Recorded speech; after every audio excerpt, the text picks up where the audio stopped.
আসসালামু আলাইকুম বন্ধুরা, সবাই কেমন আছেন? Welcome to my new blog. তো আজকে আমি আপনাদের সাথে শেয়ার করব আমি সারাদিন কী করলাম। তো এই তো প্রথমে বাচ্চাকে ঘুম থেকে উঠে নাস্তা করালাম, এটা আর ভিডিও করতে পারি নাই। তারপর আমি ফ্রিজ থেকে মশলা আর চিকেন বের করে রাখলাম। এদিকে আমার বাচ্চার স্কুল টাইম হয়ে গেছে, তো তার নানা চলে আসছেন তাকে নিয়ে যাওয়ার জন্য। এই তো তাকে দিয়ে কিচেনে চলে আসলাম। তো আমি তো এটা ফ্রিজ থেকে বের করছি, 2 দিন আগে এনে রেখেছিলাম। তো আমি এখন এটার মধ্যে অল্প অল্প করে মশলা দিব। মশলা দিয়ে আমি এটাকে ফ্রাই করব, কারণ ফ্রিজে রাখলে আমি ফ্রাই করে তারপর রান্না করি, অল্প একটু ফ্রাই করি। তো এটা আমি অল্প অল্প করে সব মশলা দিব, দিয়ে 5 মিনিট রাখবো। রাখার পরে আমি অল্প তেলে ভেজে নিব, আমি বেশি তেলে ভাজবো না। তো আমি মনে করি আর কি যে বাচ্চা যখন স্কুলে চলে যায় তখন আসলে কাজ শেষ হয় না, খুব শর্ট সময় কাজে থাকলে আসলে কীরকম যে টাইম চলে যায় বোঝাই যায় না। তো দেখবেন রান্না বাড়া করতে করতে, ঘরের কাজ করতে করতে বাচ্চা স্কুল থেকে আসার টাইম হয়ে যায়। তো আমি ট্রাই করি যে বাচ্চা স্কুলে যাবার পরে রান্না করতে বা রাতে রান্না করে রাখতে, কারণ বাচ্চা স্কুল থেকে আসার পরে যদি রান্না করি তাহলে অনেক টাইম লেগে যায়, আর বাচ্চার খাবার দাবারের রুটিন ঠিক থাকে না, অনেক বড় একটা গ্যাপ পড়ে যায়। তো বাচ্চা বলবে আমাকে কিছু দাও, আমি যদি অন্য কিছু দিই তাহলে বাচ্চার খিদা মরে যাবে, তারপরে ভাত খেতে চাইবে না, ভাত খাবে না। তো আসলে এটা না করাই ভালো। তো আগে রান্না করে ফেললে বাচ্চাকে স্কুল থেকে আসার পর শাওয়ার টাওয়ার করানোর পরে ভাত দিয়ে দেওয়াটাই ভালো, তাদের অভ্যাস আর খারাপ হলো না। তো আমি সবসময় এটাই করি, আমার বাচ্চা স্কুল থেকে আসার পরে আমি অন্য কিছু দিই না, আমি আগে শাওয়ার করাই, তারপরে আমি আমার বাচ্চাকে নিজে হাতে ভাত খাইয়ে দিই, কারণ ভাত খাওয়াটা বাচ্চাদের জন্য ভালো।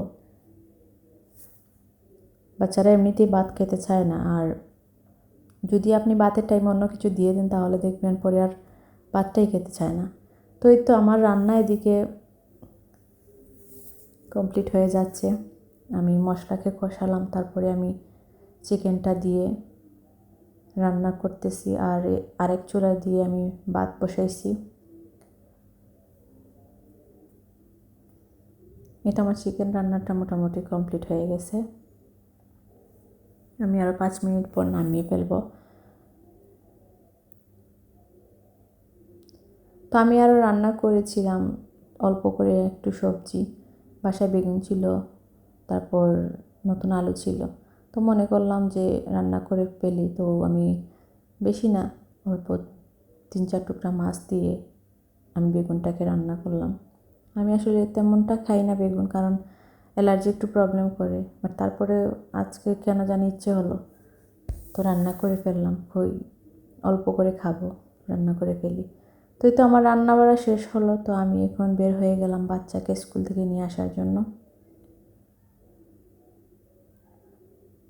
তো বাহিরে অনেক রোদ, আসলে রোদের মধ্যে স্কুল টাইমটা যখন ছুটির টাইম তখন আসলে পুরোই রোদ, এত রোদ থাকে যে বাচ্চাদের জন্য কষ্ট হয়ে যায়, গার্জেনদের জন্য কষ্ট হয়ে যায়।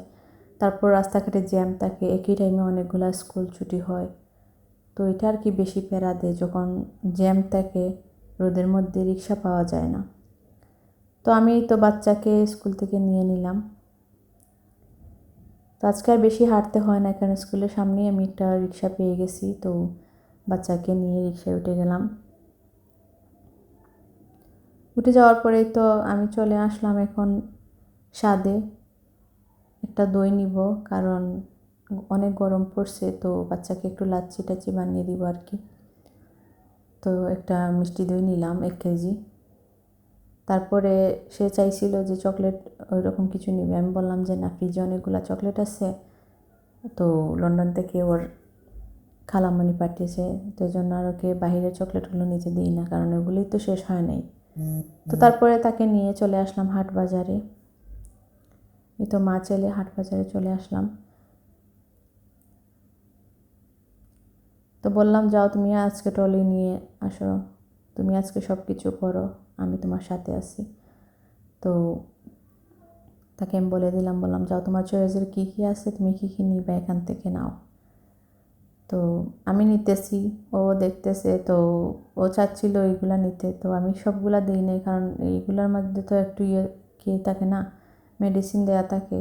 বাহিরের সব জিনিসের মধ্যেই একটু না একটু থাকে প্রবলেম, বাট কী করবো, বাচ্চারা তো আর বুঝতে চায় না, বাহিরের খাবারগুলোই তাদের বেশি ভালো লাগে।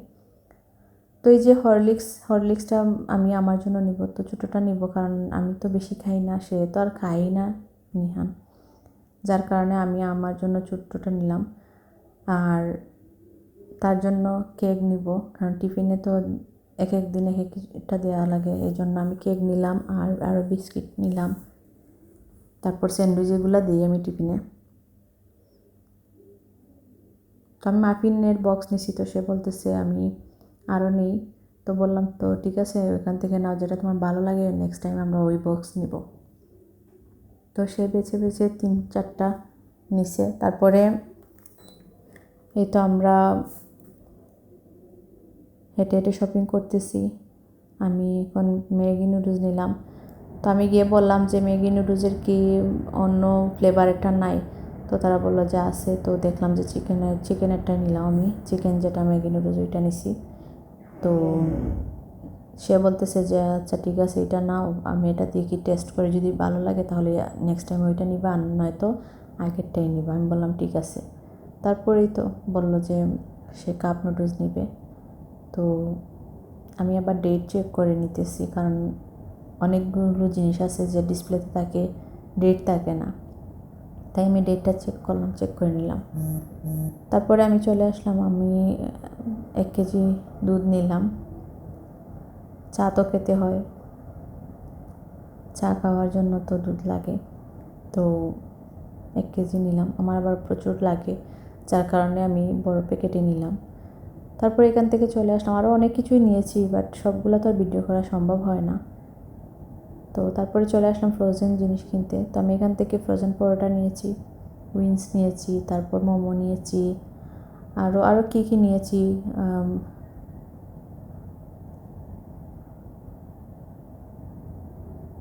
তো ওইগুলো নেওয়ার পরে আমি চলে আসলাম আইসক্রিম নিতে। আইসক্রিম নেওয়ার জন্য আমি যখন আসলাম তখন আমার এই আইসক্রিমটাই ভালো লাগে। তো কী করবো, কেক আইসক্রিম আমি তো এটা নিতে পারতেছি না, কারণ কয়দিন আগে আমি একটা নিয়েছিলাম, নেওয়ার পরে কালকে এটা শেষ হয়েছে।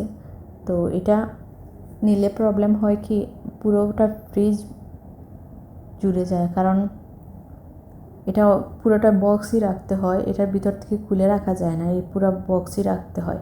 তো এই বক্সটা রাখলে অন্য কিছু রাখা যায় না। তো এই তো আমাদের শেষ হয়ে গেছে শপিং, আমরা বিল করে বাজারগুলো নিয়ে এখন বাইরে বের হলাম। এখন আমরা একটা রিক্সা ডেকে রিক্সাতে উঠলাম, রিক্সা করে আমরা মা ছেলে বাসায় চলে আসছি। তো আসার পরে অনেকগুলো ব্যাগ একা তো নিয়ে যেতে পারবো না, তারপরে আর কি করব, আমি একটা নিলাম আর ড্রাইভারকে বললাম যে আমাদের একটু হেল্প করো। তো সবাই ভালো থাকেন, আমার চ্যানেলটি সাবস্ক্রাইব করবেন, পাশে থাকবেন। আল্লাহ হাফিজ।